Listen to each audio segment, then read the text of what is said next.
ጾም ለሚሽር ሰው የትም ዓለም አይመቸውም። ሁልጊዜ ለሚበላ ሰው ወዳጆቹ እሾህ ይሆኑበታል። የተሰማራበት ሜዳ ሁሉ እሾህ ይሆንበታል።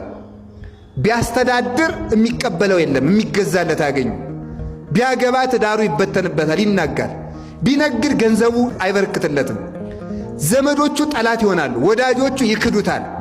ዓለም በሙሉ እሾህ፣ የበላው ደዌ ይሆንበታል። መኝታው ሁሉ እሾህ ይሆናል፣ ቤቱ እሾህ ይሆናል። ሀገር ሁሉ ለሱ የማይመች ይሆናል። ምድር እሾህ ትሁንብ ማለት ያየኸው፣ የሰማኸው፣ የረገጥከው፣ የጨበጥከው ሁሉ አይመችህ ማለት ነው። ጾም ለሚሽር ሰው የትም ዓለም አይመቸውም። ዓለም ሁሉ ለሱ እሾህ ትሆንበታለች። የትም ተቀምጦ ተመችቶት አይቀመጥም፣ ተመችቶት አይተኛም፣ ተመችቶት አይውልም፣ ተመችቶት አያድርም ማለት ነው። ስለዚህ የነካው ሁሉ እሾህ የሚሆንበት የትም ሂዶ ተሰዶ የሚመጣ ማለት ነው። ስለዚህ ምድር እሾህ ታብቅልብ ማለት መሬት አትመችህ ማለት ነው። ይሄው ለአዳምና ለልጆቹ ዛሬ መሬት የማትመች ሆናለች። ዛሬ ጌታችን ኢየሱስ ክርስቶስ መጥቶ ተወልዶ ከባረካት ወዲህ ግን ምድርን ለበረከት አድርጎልናል። ያን እሾህ ነቅሎ ማለት ነው።